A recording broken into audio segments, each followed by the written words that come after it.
Sí, profe. Luisa Fernanda Valencia. ¿Cuáles son los criterios diagnósticos del síndrome de colon irritable? ¿Del documento que usted mandó? Sí, señora.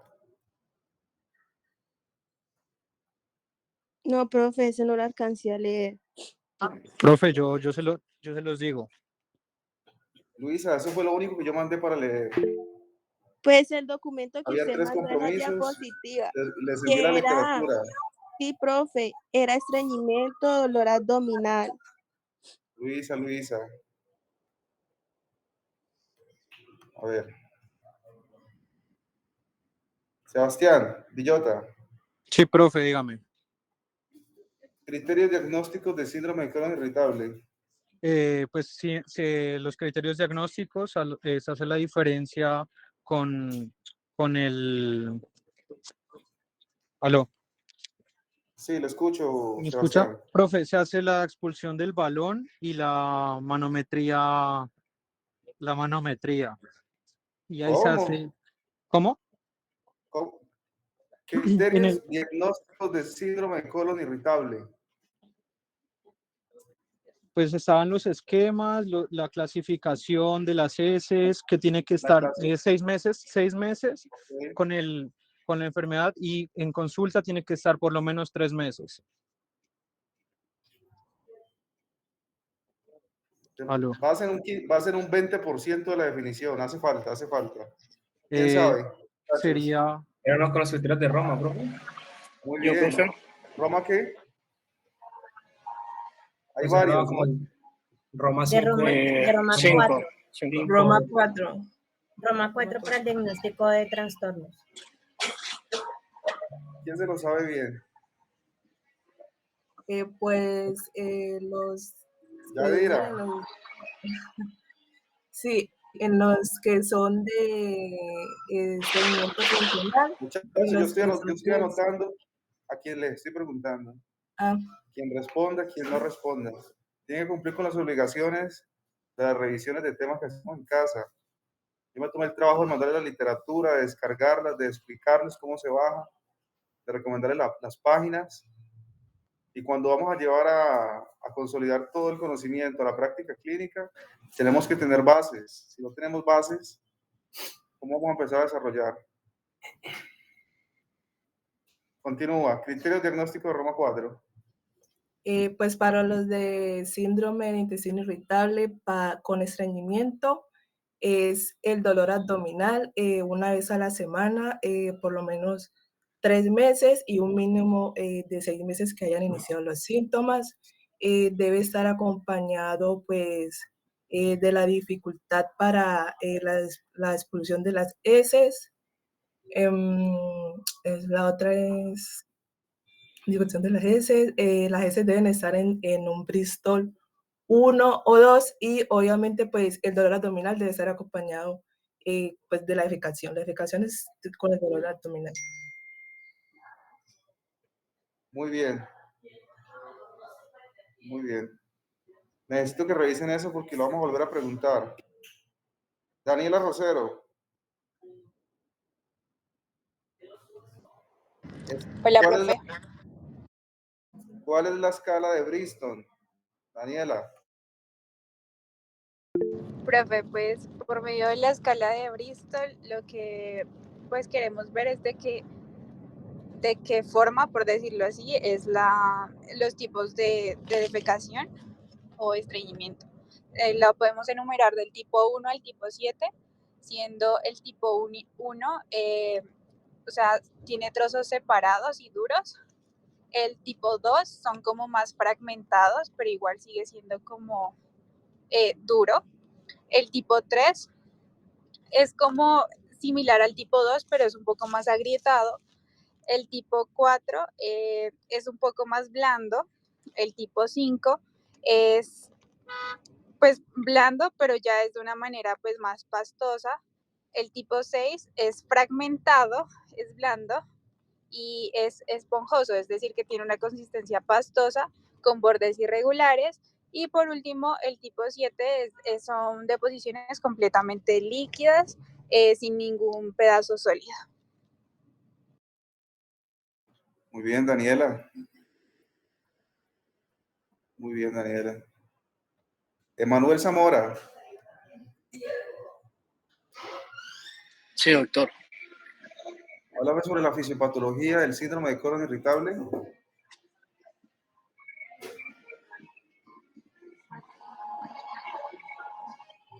La fisiopatología. Háblame a grosso modo. ¿Cuál es la concepción que se tiene del por qué se presenta este síndrome?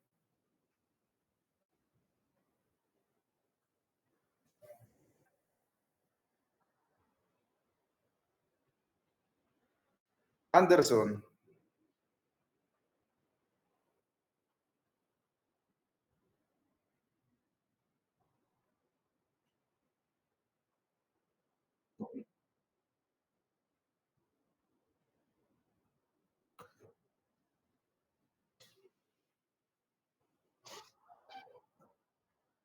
Exactamente. Cuando nosotros vimos la primera clase, las primeras posiciones, nos dimos cuenta que el sistema gastrointestinal es un sistema sinérgico, dinámico, inervado por múltiples elementos adrenérgicos que se correlacionan con estímulos sensoriales. Existe un eje que les explicaba que se llama el eje cerebro-intestino, en el que hay una hipersensibilidad, una hiperexcitabilidad de toda esa inervación gastrointestinal, ¿verdad? Esa es la definición que se conoce del por qué se presenta el síndrome de colon irritable. María López. Hola, profe, buena tarde. Explícame el mecanismo de la anemia perniciosa.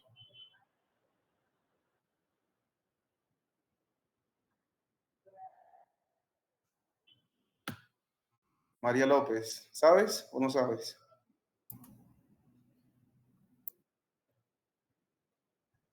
Miguel Rojas. Miguel, Profe, buenas tardes. mecanismo de anemia perniciosa. Yo les dejé revisar 3 temas: anemia perniciosa del Roca, disfagia del llanio y síndrome de colon irritable, ¿verdad? ¿Sabes? No, Mecanismo de profe. anemia perniciosa. No sé. Profe, Que sepa tiene 2 puntos. ¿Quién sabe? es cuando hay una disminución de los glóbulos rojos. Stephanie, dime. Es cuando hay una disminución de los glóbulos rojos, que pues cuando el intestino no puede absorber pues propiamente la vitamina. Una disminución de los glóbulos rojos. ¿Quién piensa algo sobre eso? Cristian, Javier, ¿qué piensa sobre eso? Disminución de los glóbulos rojos. Bueno, lo que tengo de anemia perniciosa dice que es a causa de una gastritis severa, lo cual va a afectar la absorción de ácido fólico o también se llama riboflavina, que también es parte del complejo B, que se va a absorber en el intestino, en este caso en el colon. Y lo que pasa en anemia perniciosa es que el glóbulo rojo no llega a su madurez. Chara Peña, ¿qué piensas sobre el factor intrínseco? Nadie me ha dicho lo que necesito saber. Profe, pues como no absorbe la vitamina B12 debidamente, esa es la causa de que los glóbulos rojos se ¿Por qué no disminuyan. se absorbe la vitamina B12? Háblame de las células principales, sobre las células parietales y sobre el factor intrínseco. No sé, porque el estómago está debilitado, no No está sabes, trabajando listo. debidamente. Yadira Congo. Pues lo que yo investigué sobre anemia perniciosa es que pues es un déficit de la vitamina B12 que normalmente consumimos de alimentos netamente de origen animal. Lo que pasa en el estómago es que en el estómago se va a producir el factor intrínseco y el factor intrínseco lo que va a ayudar es a movilizar. ¿Dónde se produce el factor intrínseco? El factor intrínseco es pues principalmente por las células parietales que producen el ácido clorhídrico y a través de este pues se va a producir el factor intrínseco, si no estoy mal. Muy bien. ¿Qué hace el factor intrínseco, Yadira? El factor intrínseco ayuda a la movilización pues de la vitamina B12 hasta el hilio, que es donde se... Absorción, Yadira, absorción. ¿De la absorción? Sí. Pues en el hilio, que es donde se absorbe la B12.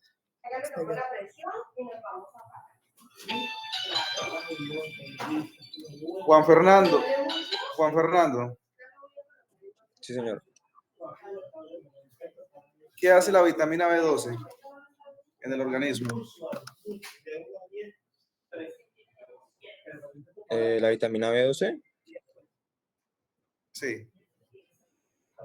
pues lo que yo leí es que ayuda como, o sea, tiene como distintas funciones, entre la cual pues, bueno, pues a nivel neurológico como que ayuda como a mantener las neuronas, mientras que en la sangre pues ayuda al mantenimiento de los glóbulos rojos. Muy bien, Yadira. Muy bien, Daniela. Juan Fernando. ¿Cuál es la diferencia entre disfagia mecánica y disfagia funcional? Uf. Lo expliqué en la clase anterior, ¿no? Les dije que lo revisaran del Janio. De pronto que la disfagia mecánica puede ser, o sea, como la dificultad. No, mentira, inventa, la verdad, no sé. Muy bien, Juan Fernando. Bueno, muchachos, iniciemos las diapositivas. Tienen que estudiar más la literatura que les dejo, porque se las dejo, soy preciso, no los pongo a inventar, no los pongo a buscar literatura, se las estoy mandando, les estoy dando el material de estudio, y entre ustedes más estudios, más podemos profundizar. ¿Listo? Tienen que estudiar. Muy bien, Yadira, muy bien, Daniela. Iniciemos las diapositivas.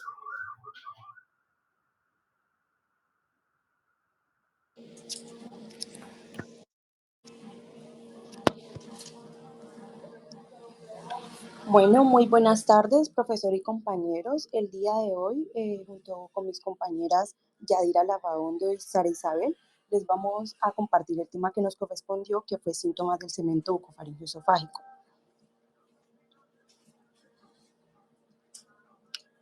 Les vamos a hablar sobre la clasificación de los síntomas relacionados con este segmento, los cuales son la cialofea, la serostomía, el ardor lingual, la litosis, las alteraciones del gusto, el bruxismo, disfagia, pirosis y pituita. Siguiente. La cialofea.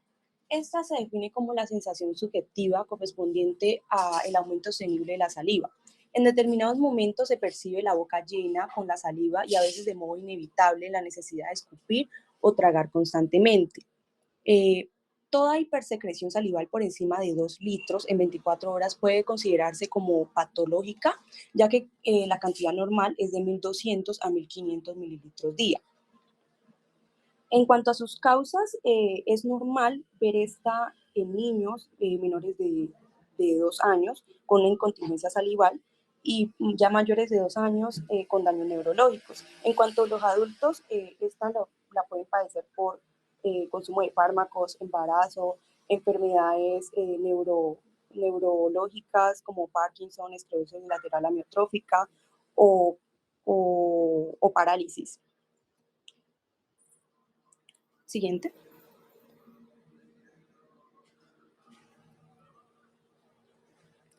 Recordando que tenemos 2 vías, una aferente que nos va a enviar señales del sistema nervioso central al órgano diana esperando una respuesta, y una eferente donde esas señales van del órgano diana al sistema nervioso central esperando una respuesta. En la zona del bulbo, el bulbo faquídeo, vamos a observar diversos núcleos como el núcleo sensorial, el salivador, el centro de la salivación, el núcleo fascículo solitario y el núcleo dorsal del vago, que van a permitir que se reciban estos estímulos, estas señales y procesarlas. Ya que estamos expuestos a lo que sucede en el ambiente, nosotros vamos a recibir estímulos de todo tipo, olfatorios, visuales, auditivos. Tenemos una vía simpática que se va a encargar de la secreción motora y vasoconstricción, y una vía parasimpática que se encargará de la secreción y la vasodilatación. La lengua está inervada por el par 7, 9 y 10, y estas inervaciones van a permitir tener una percepción de los sabores. Por ejemplo, cuando parte de la población piensa en consumir sal y limón, se va a generar un estímulo de aumento de la salivación, debido a que nuestro sistema nervioso central ya reconoce que este es un estímulo, un sabor ácido, y por ende va a generar una hipersalivación con el fin de generar una mejor deglución. Siguiente. En cuanto a la semiogénesis, tenemos dos mecanismos fisiopatológicos importantes, los cuales son la excitabilidad del reflejo salival y la irritabilidad de las glándulas propiamente dichas. En cuanto al primero, el estímulo que inicia el reflejo puede estar situado en las glándulas salivales, es decir, en cualquier punto de la cavidad vocal, o fuera de esta, en cualquier punto del sistema digestivo e incluso hasta fuera de él.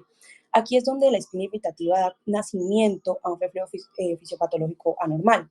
De aquí viene esta ley de la distancia de la espina irritativa, que va a consistir en que una lesión orgánica, donde quiera que se encuentre, puede determinar un reflejo de excitación salival. Es decir, que si la espina irritativa del reflejo se encuentra a corta distancia de las glándulas salivales, la respuesta será más evidente. Y por lo contrario, si la espina irritativa se encuentra a gran distancia de las glándulas salivales, la respuesta será difícil y pobre.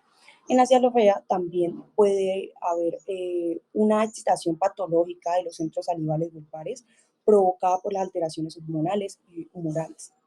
En cuanto al segundo mecanismo, la irritabilidad de las glándulas salivales propiamente dichas, hay que tener en cuenta que toda alteración histológica, comenzando de las células glandulares, va a determinar una hipersecreción y por consiguiente una cialorrea. Siguiente. En cuanto al semiodiagnóstico, principalmente está presente en los procesos que afectan la cavidad vocal, como son estos procesos inflamatorios de la boca, las extracciones dentarias, entre otros. También los procesos que afectan las glándulas salivales cuando son de poca intensidad, o pues en estas fases iniciales las lesiones van a ser productoras de cialorrea, como por ejemplo la parotiditis epidémica, así como pasa con algunos tóxicos como el yodo, que van a afectar directamente estas glándulas.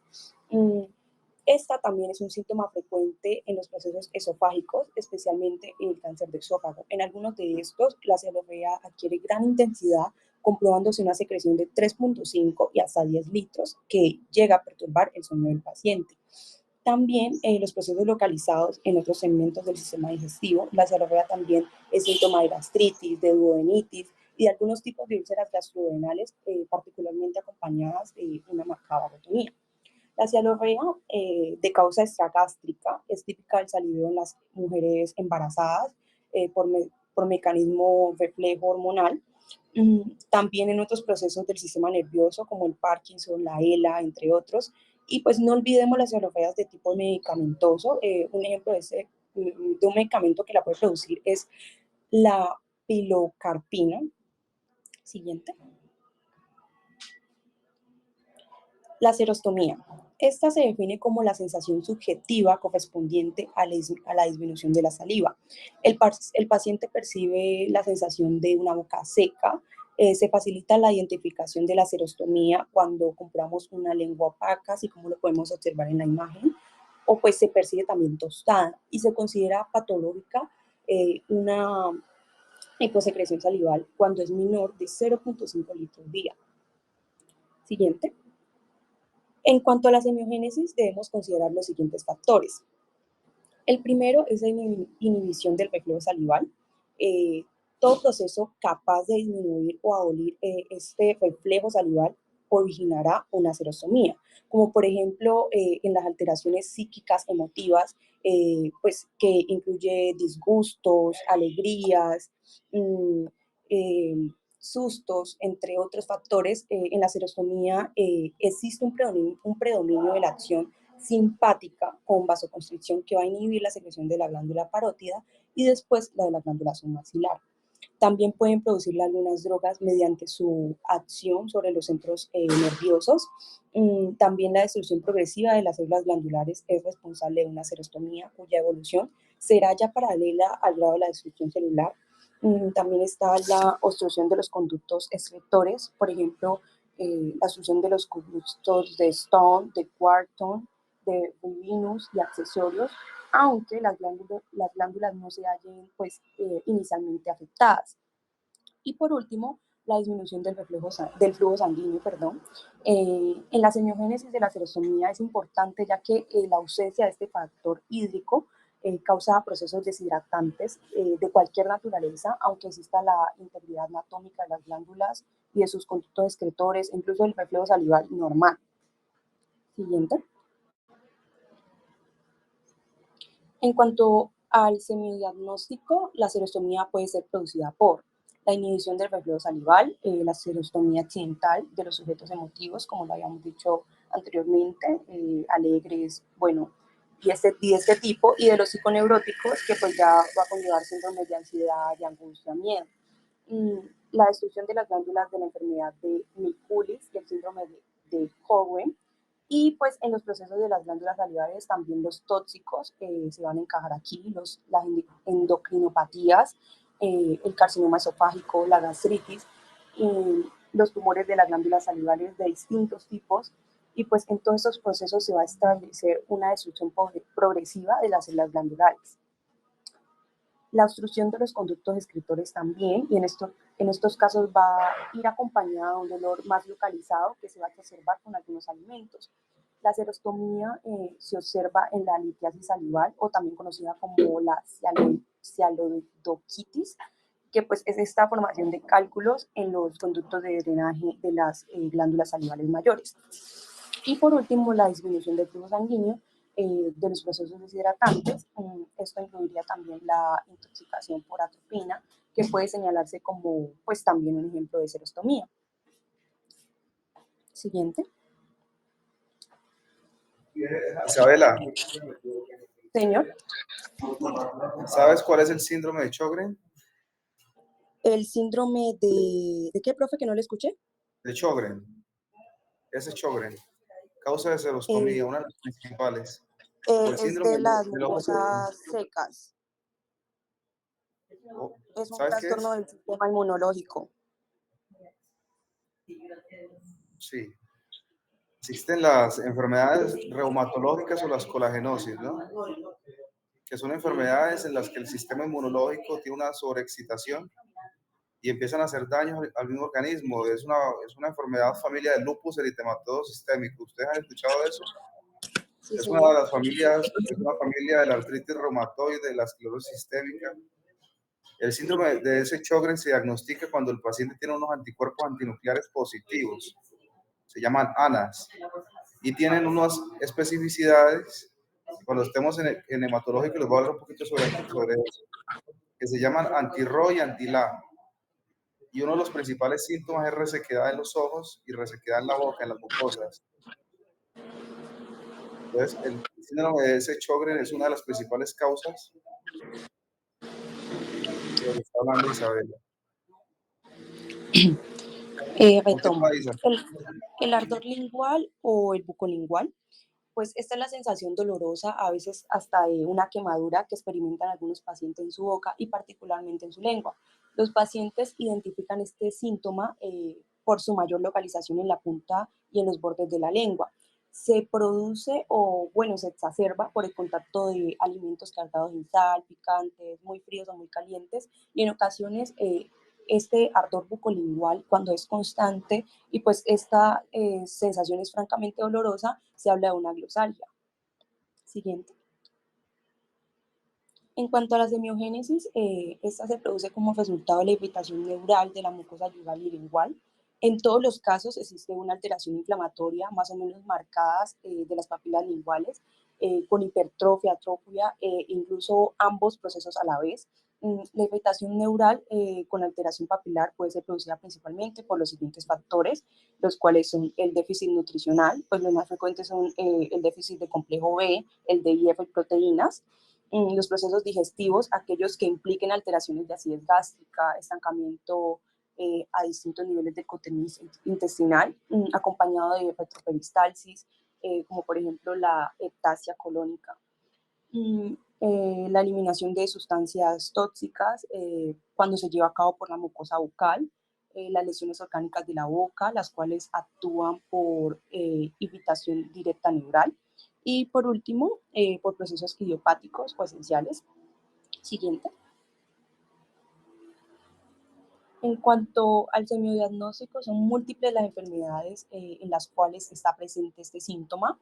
Entre las más importantes tenemos las enfermedades deficitarias nutricionales, como por ejemplo la glotis crónica, intermitentemente la diarrea y la anemia, originando un síndrome glosoenteroanémico. Y pues el ejemplo más típico de estas va a ser el Spreu grave. Las enfermedades digestivas propiamente dichas, como las dispepsias gástricas, la hipercloridria o con mayor frecuencia la anacloridria. Las intoxicaciones en las que se haya una eliminación bucal de metaloides, las enfermedades locales de la boca y lengua con glotis prominente como la leucoplasia y el líquen plano. Y finalmente es interesante citar la glossodinia idiopática o también conocida como ardor doloroso lingual, sin causa manifiesta, de comprobación evidente para estos pacientes psicópatas y psiconeuróticos. Siguiente. La litosis. El aliento normal es inoloro, se altera solo de modo circunstancial y transitorio debido al consumo de alimentos, sustancias extrañas, por la edad, el sexo, el ayuno, entre otros factores. El olor o la fetidez del aliento, más o menos permanente, es un fenómeno patológico y en ocasiones los pacientes que la padecen tienen dificultades sociales y sexuales. Siguiente. En cuanto a la semiogénesis, describiremos 4 mecanismos fundamentales. El primero es la litosis de causa local, producida por focos fétidos en la boca y sus dependencias. El segundo es la litosis de causa respiratoria, producida por procesos fétidos en los bronquios y en los pulmones, en los cuales el aire expirado sale impregnado de las materias procedentes de los focos de supuración. También la litosis de causa digestiva, producida por fenómenos de peristalsis reversiva o antiperistalsis. En estos casos se establece una circulación retrógrada de los gases procedentes de distintos niveles del tubo digestivo, los cuales se van a depositar en la base de la lengua, determinando una litosis. Y por último, la litosis de causa sanguínea, que esta es por eliminación a nivel de los alvéolos pulmonares e incorporación al aire expirado de sustancias anormales circulantes en la sangre. En cuanto a la semiotecnia de podemos comprobar el olor del aliento del paciente de la siguiente manera. Si el aire expirado por la nariz es fétido y el expirado por la boca no lo es, debemos pensar que la causa se encuentra por encima del velo del paladar. También si el aire expirado por la boca es fétido y el expirado por la nariz lo es muy poco, la causa va a radicar en la boca, pues puede ser por caries, entre otros factores. Además, si los dos aires expirados son iguales de fétidos, la causa reside en la faringe, puede ser una faringitis crónica, amigdalitis, en el sistema respiratorio pueden ser abscesos o bronquiectasias, en el sistema digestivo, pues ya pues son más enfermedades más generales, como por ejemplo la uremia o puede ser incluso por intoxicación. Siguiente. En cuanto al semiodiagnóstico, distintas enfermedades son capaces de producir la litosis. La primera, como tal, no es una enfermedad, sino que, pues, las enfermedades fétidas locales de la boca se señala que es por un mal estado de las dentaduras. También se puede dar por amígdalas crípticas. También se dice que el 90% de los alientos fétidos son de causa vocal. La litosis puede deberse a lesiones nasales, rinitis, adenoiditis, sinusitis. En el grupo de las lesiones del sistema respiratorio tenemos también las bronquiectasias, la gangrena pulmonar principalmente.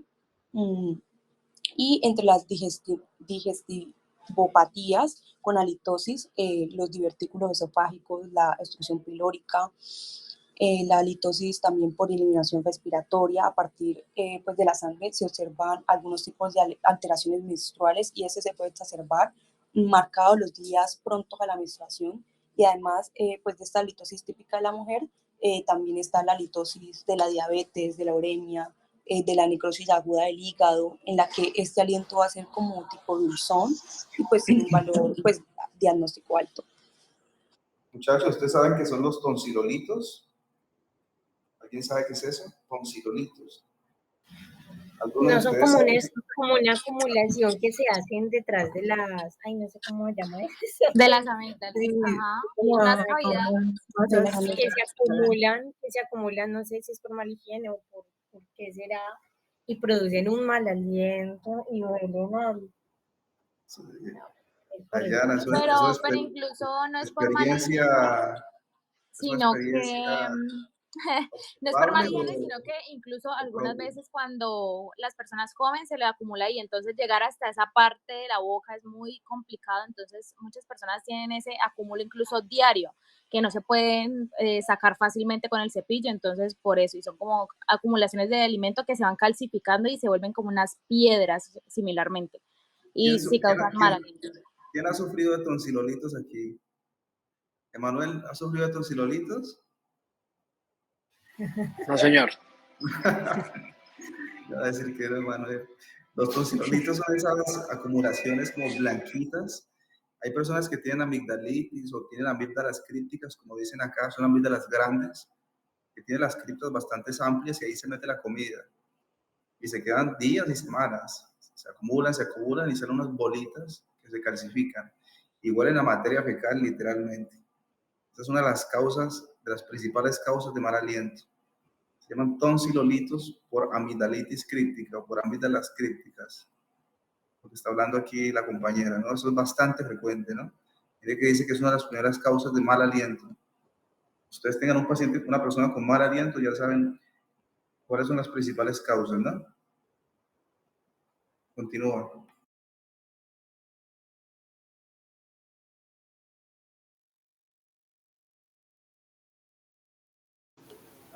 Bueno, cuando hay alteraciones del gusto, hay muchas maneras en las que el paciente las manifiesta. Usualmente acuden al servicio médico refiriendo sensaciones subjetivas de mal sabor en la boca, como por ejemplo, sería un sabor amargo, agrio, dulceíno, pastoso o incluso Apréndanse metálico. estos términos. Todos esos términos utilícenlos. Disgeusia, ageusia. Apréndanse de entrada todos estos términos. Entonces, sí, a esos sabores extraños que va a manifestar el paciente se le llama disgeusia. Otra alteración del gusto es la pérdida total o parcial de este, lo que se le conoce como ageusia.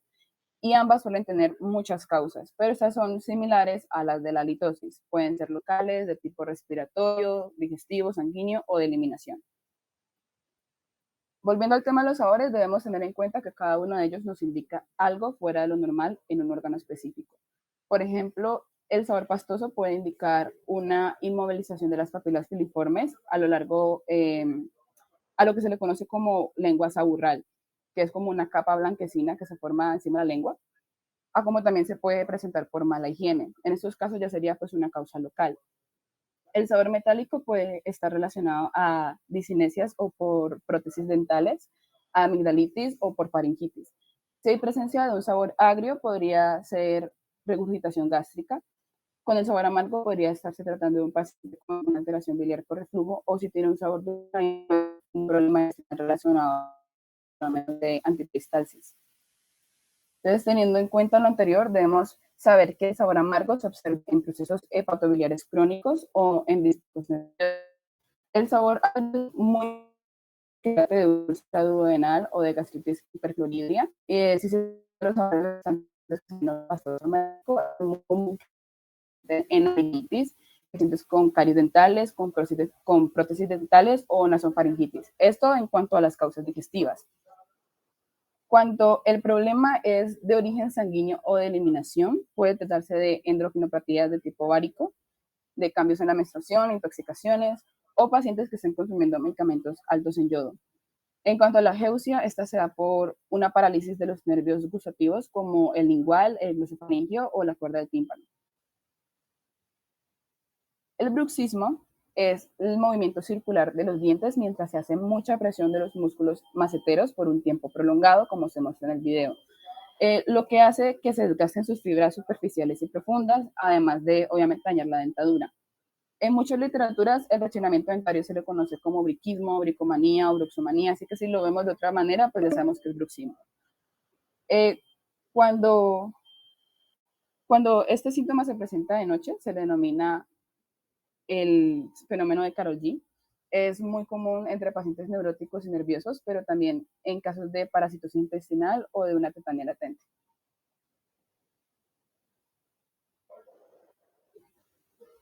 Antes de entrar en materia con el tema de la disfagia, es pertinente hacer un repaso sobre la anatomía del esófago, su histología y la fisiología de la deglución. El esófago es un tubo musculomembranoso. Emanuel. Sí, doctor. ¿Cuáles son las causas de bruxismo? Alteraciones neurológicas, nerviosismo, como comentó la compañera, y la otra no recuerdo. Parasitosis, ¿no? Muy bien. Sí, señor. Entonces, el esófago es un tubo musculomembranoso que va desde la hipofaringe hasta el estómago. Su longitud media es de 23 a 25 centímetros, según si es hombre o mujer, y tiene variaciones posibles de 6 a 9 centímetros, dependiendo también del sexo. Presenta 3 porciones. La primera es la cervical, que es la parte superior del esófago, se extiende desde la hipofaringe hasta el esternón. Luego sigue la torácica, situada en el principio del mediastino superior. Y por último, la abdominal, la cual se extiende desde el hiato esofágico hasta la unión esófago-gástrica, donde se encuentra el cardias, que es aquel que separa el estómago del esófago. Además, el esófago cuenta con 4 estrechamientos normales, el cual va desde la boca al esófago, es el primero, el aórtico, que va a nivel de D4, el bronquial a nivel de D5 y el diafragmático a nivel de D11. Es importante saber el tipo de mucosa que recubre el esófago, ya que hay patologías en las que esta pues, suele cambiar. Está recubierto por un epitelio escamoso estratificado no queratinizado, que es un epitelio bastante parecido al de la piel, solamente que es no queratinizado. Hay presencia de glándulas y papilas esofágicas y su músculo es estriado en el tercio superior, esto para facilitar la deglución. Es combinado entre liso y estriado en el tercio medio para facilitar el paso del molo alimenticio y liso en el tercio inferior.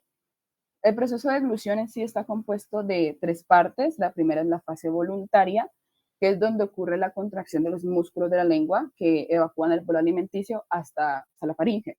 Entonces, por eso es una fase voluntaria, porque esa nos encargamos de hacerla nosotros mismos. Es ahí cuando empieza la segunda fase, que es totalmente involuntaria y refleja. En esta, el bolo alimenticio es acarreado, por así decirlo, a través de la faringe mediante la acción de los músculos constrictores faringeos con movimientos peristálticos. Estos reflejos están desencadenados por excitaciones táctiles de la base de la lengua, las amígdalas, el paladar blando y la pared posterior de la faringe. Al final de la deglución ya estaría la fase esofágica, donde los movimientos peristálticos del músculo liso y la gravedad van a ayudar a que la comida pase al estómago. A medida que el bolo alimenticio se va acercando al estómago, el esfínter esofágico inferior, que está alrededor del cardias, se abre y permite su entrada al estómago. Y una vez que el bolo haya ingresado, el esfínter se cierra para prevenir la regurgitación de los ácidos estomacales. Ahora sí, entrando en materia con lo que es la disfagia, esa es una sensación de dificultad que el paciente refiere para tragar. En algunos casos, pues el paciente va a sentir un atoramiento, un atasco, una bola, y cuando esta sensación pasa a ser dolorosa, se le conoce como odinofagia. A veces estas sensaciones son imprecisas y no suelen ser precisamente disfagia o odinofagia, y esto se le conoce como una neurosis motora sensitiva del esófago. Se pueden señalar 2 tipos patogénicos de la disfagia. La primera, que es la que se da por alteraciones anatómicas del conducto bucofaringoesofágico, como es la disfagia orgánica, y la que se da por alteraciones fisiológicas de la deglución, como la disfagia funcional. En la disfagia orgánica hay una disminución de la permeabilidad bucofaringoesofágica. Sara, un segundo. Daniela. Daniela. Sí, profe.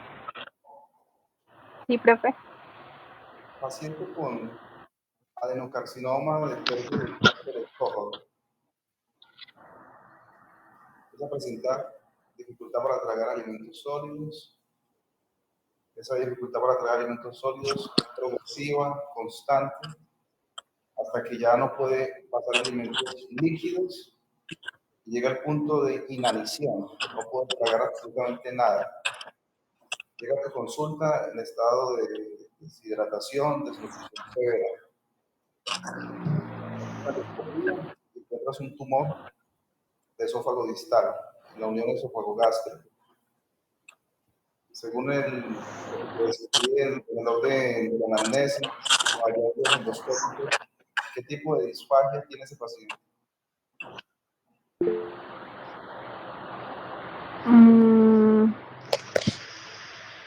Profe, yo creería.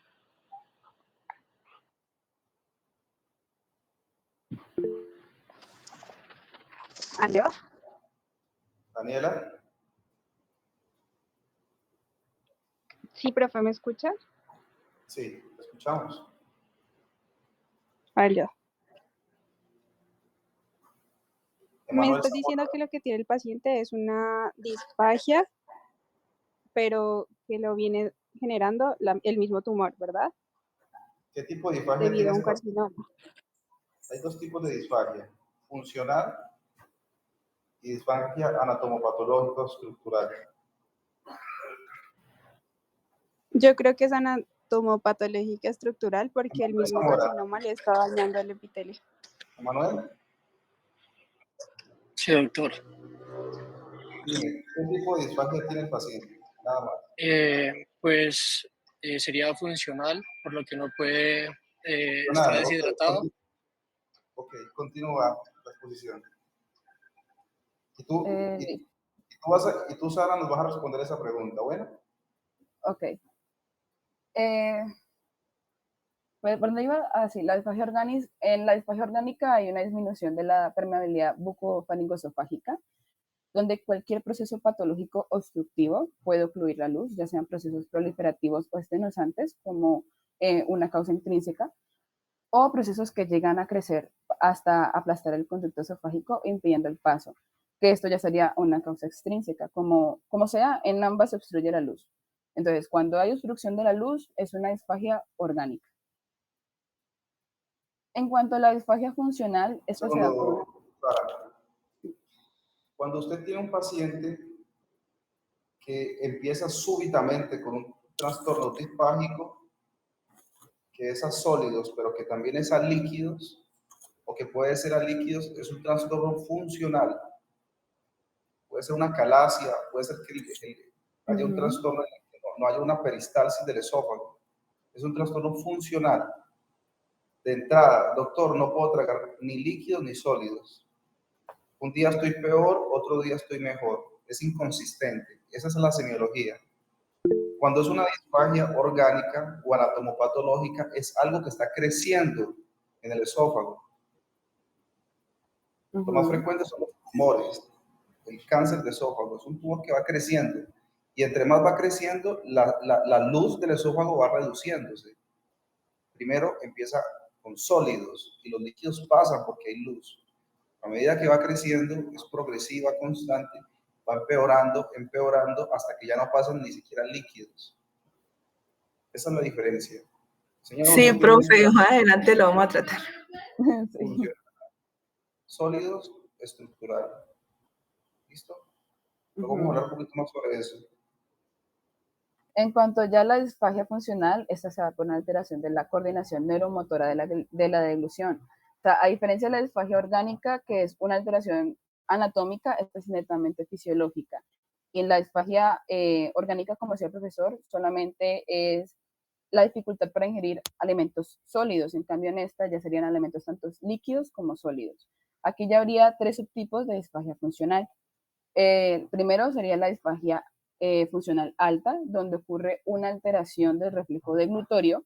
Esto debido a una parálisis de los nervios deglutorios. O sea, que si se dice que se trata de una disfagia funcional alta, estábamos hablando del tercio superior del esófago. La funcional media, que se da por una alteración de la peristalsis relajatoria, donde hay una alteración del sistema neuromuscular autónomo que controla el esófago. Esto ya sería por una alteración en el tercio medio. Ya el paciente ahí va a referir que sientes un atasco en el pecho, no lo vas a referir en las vías altas, sino mucho más abajo, ya en los tercios medio o inferior. Ya en la funcional baja, que se presentan alteraciones histológicas, como por ejemplo en el reflujo gástrico, lo que indica que la mucosa epitelial ha cambiado. También se encuentra alterada la relajación del cardias, a lo que se le conoce como acalasia, que el profesor lo mencionó ahorita. Entonces, estas ya serían alteraciones del tercio inferior.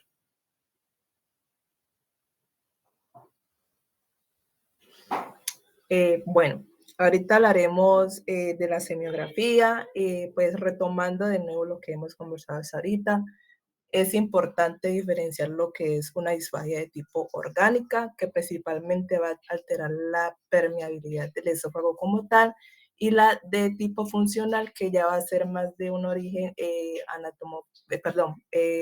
un daño fisiológico, es decir, de la evolución normal. Entonces, aquí abarcaremos diferentes caracteres como lo son la localización, la periodicidad, la intensidad, la calidad, el modo de comienzo, síntomas asociados y el curso. Siguiente. En cuanto a la localización, tendremos también disfagia alta, mediana y baja. En la disfagia alta, normalmente el paciente va a referir este síntoma a nivel del cuello, justamente cuando inicia a tragar. En las alteraciones orgánicas del aparato bucofaringeo-laringeo encontramos el divertículo cricofaringeo de Zenker. Este va a ser un saco que va a protruir hacia la parte posterior del esófago, entre el músculo constrictor inferior de la faringe y el cricofaringeo, entre un triángulo llamado el triángulo de Killian. En cuanto a la funcional, encontramos la ola histérica y el síndrome de Plummer-Vinson, que va a ser un síndrome que va a ser secundario a una anemia de tipo ferropénica, que ya es crónica, y va a estar caracterizado por 3 síntomas. ¿Profe, vas a hablar? Alguien de ustedes me habló sobre Plummer-Vinson en la clase pasada, no recuerdo quién fue. Yo les estoy hablando sobre epigastralgia y les quería mencionar sobre el dolor que genera la hernia hiatal. Y alguien me dijo algo sobre Plummer-Vinson, no recuerdo quién fue. Yo le decía, Plummer-Vinson es una entidad donde hay unas lesiones en el esófago que sangran. Entonces genera un sangrado digestivo alto, genera anemia. Entonces un paciente que llega pálido y que además de eso te requiere dificultad para tragar. Ustedes tienen que leer disfagia. Dentro de los temas que yo les puse a revisar, este tema que estamos revisando ahora era un objetivo de la literatura que tenemos que leer. Tienen que leer disfagia y aprenderse en todo esto. Causas orgánicas, intrínsecas, extrínsecas, de disfagia alta, media, baja y causas funcionales. Vamos a hacerlo. En los pases de visita tenemos que hablar el mismo lenguaje, ¿no? Vale, entonces esta se va a caracterizar por la anemia hipocrómica idiopática, que básicamente es que los eritrocitos no van a pigmentar lo suficiente. La anacoridria, que es como la falta de la excitación por la histamina a estas células parietales que producen pues, el ácido clorhídrico, y la glositis, que es la inflamación pues, de la lengua. En la disfagia mediana ya el paciente la va a referir más a nivel del tórax y va a ser como de unos 2 a 5 segundos de haber empezado por la evolución. La diremos en intrínsecas y extrínsecas. Se me olvidaba comentarles que en la disfagia alta, cuando nosotros hablamos de que hay una lesión en el esófago, también puede ser de tipo funcional por el hecho de que este tiene como una espina reflexógena que va a producir también la disfagia. O sea que si tenemos una lesión en este nivel, también puede ser de tipo más que todo funcional. Entonces continuamos con la mediana. En cuanto a las intrínsecas, encontramos los carcinomas, la estenosis cicatrizal del esófago, el divertículo de tracción de Rokitansky, y las extrínsecas, que como mencionó mi compañera anteriormente, patologías aórticas y mediastinales que pueden llegar a comprimir el esófago y generar esta disfagia. Y en cuanto a la disfagia baja orgánica, encontramos el cáncer del esófago bajo, la úlcera péptica, el divertículo, cuerpos extraños y esofagitis crónicas. En las funcionales, mayormente va a ser lo que es la acalasia y algo que comentaba